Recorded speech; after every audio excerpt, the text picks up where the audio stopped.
Hey there, are you having difficulty in your meditation practice because you find that when you sit, you just can't stop thinking? Well, in this video, I'm going to share with you a surprising way that you can approach this challenge that you probably never considered.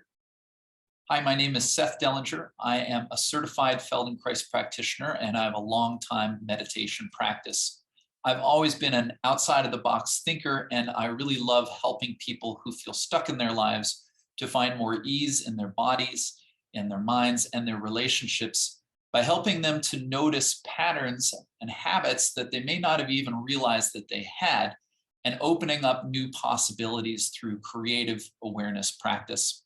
So if you're interested in finding out how I can help you directly, you can check out the link at the bottom of this video and get on my calendar to have a free call with me. In this video, I'm going to introduce you to a new way of thinking about thinking when you're meditating. And I'm going to follow it up with a couple more videos that will walk you through some processes that are going to take advantage of this new way of looking at things. So the biggest insight that I think I had in developing my own personal meditation practice is that ultimately no one else can tell me what is the right or wrong way to do something. Of course, there's all kinds of different methods for meditating, and wherever you've started, I'm not here to tell you to do it differently than that. However, meditation is a very internal experience, right? And maybe the most important thing about a meditation practice is your consistency, right? Showing up day after day to sit. And at the same time, if you feel like you can't stop thinking, or if you're having pain, there's a number of things that stop people from meditating, right? And I'm going to take up different aspects of this question in different videos.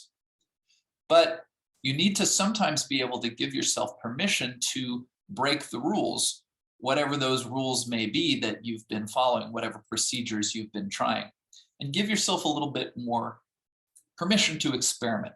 So if you find that you can't stop thinking when you're trying to meditate, well, it becomes hard to relax. It kind of maybe helps you remember that maybe you had a sense that you didn't focus very well, and that's why you're trying to meditate in the first place. But here you are meditating, it's not working out, and then more thoughts are coming. So that can be very frustrating. Well, here's the first thing I want to tell you. I don't think you're going to actually turn off your thoughts. Yes, it's possible to get to a place where the thoughts are very few and far in between. But if you're feeling right now like there's a lot of thoughts going on, the first thing I would say is don't worry so much about that. However, it is possible to quiet your thoughts. It is possible to slow down your thoughts. And the thoughts themselves, they have a particular tone to them, right? It could be that critical voice, like here I'm trying to meditate, I can't do it, I'm thinking, and then that voice in my head started talking to me about the fact that I'm not doing what I'm setting out to do, and right, this isn't so great. But if you pay attention to how I'm talking about thoughts, what you'll notice is what I'm saying is that thoughts make a sound. For most of us, regardless of your thinking style, you might be a visual thinker or whatever, but for most of us, thinking is an auditory experience. We talk about that voice in our head. Could be your voice, maybe it's one of your parents' voice or one of your teacher's voice or your boyfriend or girlfriend, right? But there's these voices, right? Now, so that's the first idea, right? Your thinking makes a sound. Now, in the world, there's always sound going on right now. As I'm making this video, outside my window, there's a pretty busy street. I can hear the cars going on out there. Even if I wasn't talking, silence doesn't really happen. So, but there's different qualities of sound, right? And let's just be very simple about this. There's a big difference between the sound that we call noise and the sound that we call music. So imagine you were studying for a test, right? And you could pick the background sound, right? Well, which would you rather have? Would you like to put on some soothing music?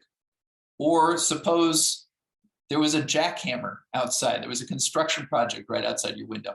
Well, I don't think it's a very difficult choice, right? But what's the difference between those two if you want to study? They're both, you know, other things, whereas you're trying to focus on, you know, the book you're reading or whatever it is. Well, with music, music is something that you can kind of flow with, right? You can move with it. It's your, you know, it's there, but it doesn't disturb you, right? In fact, it might soothe you. You might feel that you move to it and it's just a nice thing. Whereas noise, that's the thing that jars you. It's distracting. It takes your focus away from what you want. I'm trying to read this book and there's that damn jackhammer going on. So if you're trying to meditate and yet you find that your thinking voice keeps showing up, in this situation, it's kind of like noise.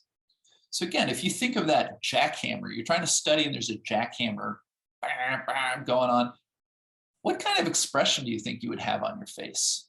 What would you be doing with your body? Can you imagine how you might be grimacing and kind of tensing up? It's kind of like you don't want it there. It's almost like you're trying to keep it out of your ears, which you can't really do, but you're kind of fighting, as opposed to, again, that music where you can sort of feel more peaceful, let go. There's sound there, but it's music. You don't mind it. You allow it to happen. You might pick different music than another person to listen to, maybe more upbeat or maybe, you know, softer. But when you pick that music, you're looking for something that helps tune your body to kind of the right frequency so that you can focus in the way that you want to. So people meditate for a number of different reasons, but this idea of this metaphor of studying for a test and trying to focus, it points to a key question, which is in meditation, which is that we're trying to learn how to control our attention. And if you're studying, again, you want the thing you're studying in the foreground, right? That's the principal spotlight of your attention, whereas the music, that's okay to have it in the background.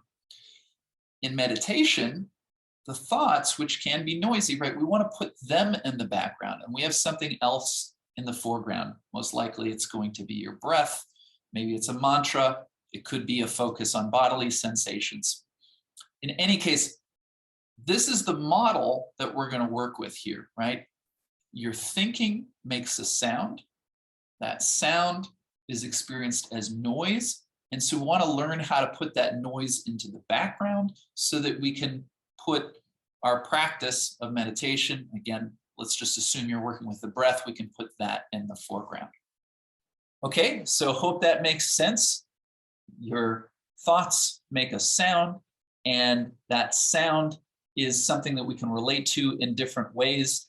And I'm going to introduce you to that in the next video.